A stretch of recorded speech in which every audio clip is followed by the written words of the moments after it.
When most people think about psychology, they imagine theories and textbooks from Europe or North America. But what if those ideas don't fully fit the lives of Caribbean people? Caribbean psychology asks a bold question: what happens when we center our own histories, cultures, and everyday realities in how we understand the mind? For generations, Euro-American psychology has been treated as universal, as if one set of theories can explain all human beings. Caribbean psychologists challenged this idea. Our societies were built through colonization, slavery, indentureship, and migration. These experiences shape how we see ourselves, our families, and our communities in ways that mainstream psychology often overlooks. Caribbean psychology is a people-centered approach to understanding human behavior that starts from Caribbean lives.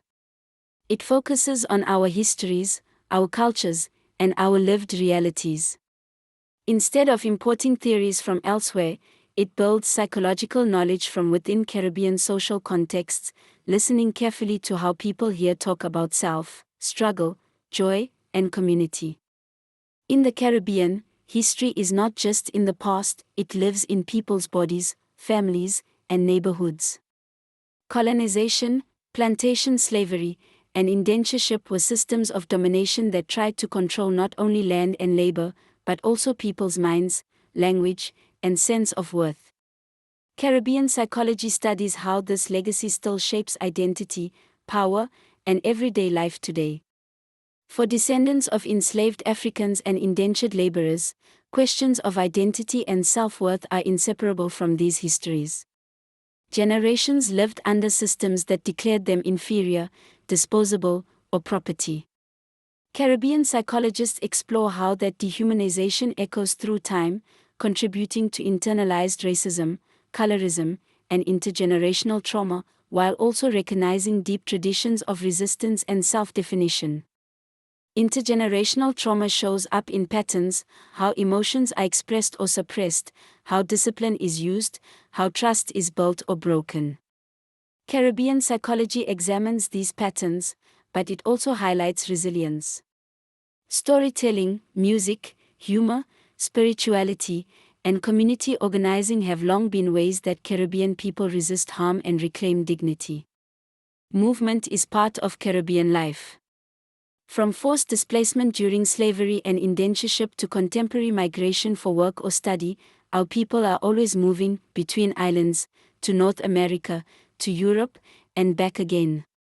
Caribbean psychology looks at how this constant movement shapes belonging, loss, hope, and the meaning of home. Many Caribbean people navigate hybrid identities: British and Jamaican, Trinbagonian and Indian, Haitian and Canadian, and more. These layered identities can bring creativity and flexibility, but also confusion and exclusion. Caribbean psychology explores how people negotiate race, language, class, and culture across borders, and how they create spaces where multiple identities can coexist with pride. Western psychology often treats the nuclear family as the norm. But in the Caribbean, family usually stretches beyond two parents and children. Aunties, grandparents, godparents, neighbors, and play cousins often play key roles. Caribbean psychology pays attention to these extended and flexible family networks, seeing them as sources of care, discipline, and survival. Community life in the Caribbean often blurs the line between family and neighborhood. Support is not only a private matter, it is social. Caribbean psychologists look at how informal support systems, neighbors, church groups, village councils, youth crews, shape well-being. They also examine how poverty, violence, and inequality strain these networks. In many Caribbean societies, mental health carries heavy stigma. People may avoid formal services for fear of being labeled mad or weak. Caribbean psychology studies how stigma operates, and how colonial histories, religious beliefs, and social expectations shape the way distress is talked about or kept silent. Caribbean people often turn to prayer, elders, traditional healers, or community groups when they are struggling. Spirituality and community gatherings can provide comfort, meaning, and a sense of protection. Caribbean psychology takes these practices seriously, not as superstition to be dismissed, but as vital resources for coping, resilience, and collective healing. Distress doesn't always show up as Western textbooks describe. In the Caribbean, emotional pain might be expressed through the body, headaches, weakness, nerves, or through culturally specific terms.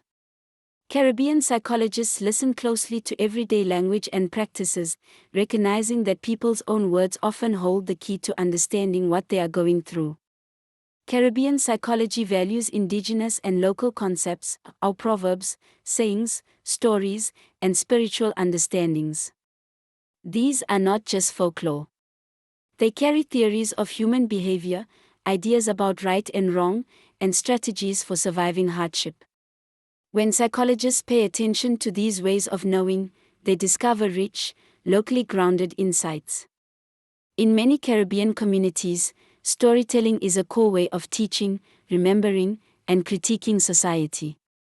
Caribbean psychology treats storytelling as a serious source of data and theory. The characters, conflicts, and morals in our stories reveal how people understand love, betrayal, success, failure, and justice. From jokes and slang to sharp social commentary, Caribbean everyday talk is full of psychological insight. Words used to describe madness, bravery, laziness, or pride reveal community values and hidden tensions. Caribbean psychologists analyze these everyday conversations as carefully as any formal test or survey. To truly understand Caribbean realities, researchers must use methods that fit local contexts. Caribbean psychologists often prioritize qualitative interviews, participatory workshops, and community-based projects. Instead of treating people as subjects, they work with them as partners, co-creating knowledge that is relevant and respectful. Local voices, farmers, teachers, market vendors, youth, elders, are central to Caribbean psychology. Their insights challenge stereotypes and reveal the complexity of Caribbean life. By centering these voices, psychologists avoid imposing outside assumptions and instead build theories that arise from people's actual experiences. Evidence in Caribbean psychology is not only numbers in a spreadsheet. It includes life histories, community narratives, and observations of everyday life. Context matters. What is considered normal, healthy, or distressed in one setting may look different in another. Caribbean psychologists design studies that take culture, history, and power into account from the start. Caribbean psychology is not just about theory, it is about practice. Many practitioners work directly in communities, schools, and grassroots organizations. They see counseling, group work, and workshops as part of a broader struggle for dignity, equity, and social change, not just as individual treatment. Caribbean psychology is still growing, but its message is clear: no theory is truly universal unless it listens to all of humanity. By centering Caribbean histories, cultures, and lived realities, we move towards a more honest, inclusive, and liberating psychology for the Caribbean and for the world.